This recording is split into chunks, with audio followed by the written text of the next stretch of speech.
नंग 2024 का सबसे पॉपुलर ब्रेन रोट एनिमे जिसका ओपनिंग सॉन्ग हर किसी को बार बार सुनने पर मजबूर कर रहा था और सोशल मीडिया पे इसके मीम्स भर चुके थे।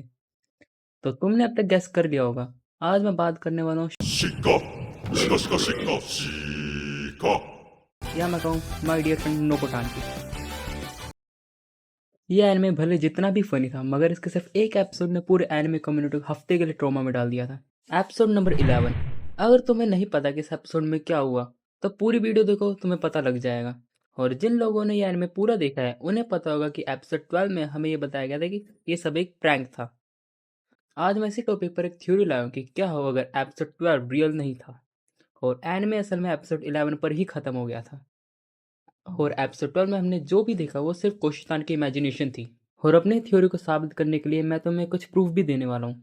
इंट्रो कुछ ज़्यादा ही लंबा हो चुका है तो मेन वीडियो पर चलते हैं। तुम सबको पता ही होगा कि कोशितान पहले एक डेलिक्वेंट थी जो अपनी लाइफ से बहुत खुश थी, मगर हाई स्कूल में आने के बाद वो एक न्यू लाइफ स्टार्ट करने का सोचती है एज अ परफेक्ट गर्ल। कोशितान पूरी कोशिश करती है कि किसी को भी उसके पास्ट लाइफ के बारे में पता ना चले, जिस वजह से वो हमेशा एंग्जाइटी में रहती है कि एक गलती और सब खत्म। ये तो हो गया जो हमें एनिमे ने बताया था। अब बात करते हैं कि मैंने क्या नोटिस किया। मेरे हिसाब से कोशितान का माइंड स्टेबल नहीं है, जिसका एक रीज़न उसकी कॉन्स्टेंट एंग्जाइटी भी हो सकती है। हमने एनिमे में देखा है कि कोशितान स्टफ टॉयज और प्लांट्स से बात करती है। बात करते छोड़ो, उसने उसको नाम दे रखा है। और क्योंकि कोशितान एक परफेक्ट गर्ल इमिटेट करती है, कोई भी उसके पास नहीं आता है जल्दी, जिस वजह से वो बहुत लोनली भी है। और कोशितान अपने कंफर्ट के लिए कुछ भी कर सकती है। जैसा कि हमने तब देखा था जब उसका डियर क्लब शुरू हुआ था। उसने सवेरे सवेरे उठ के सारा सामान उस क्लब के अंदर लाया था।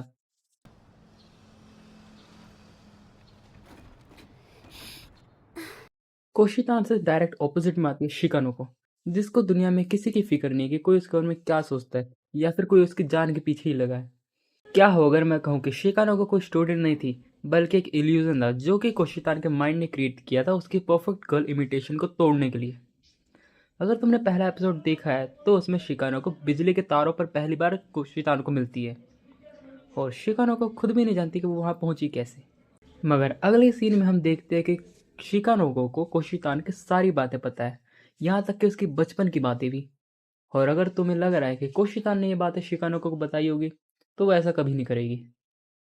इन सब बातों को नोटिस करने के बाद एक चीज़ कंफर्म होती है कि ये पूरा का पूरा एनिमे ही एक इल्यूजन है।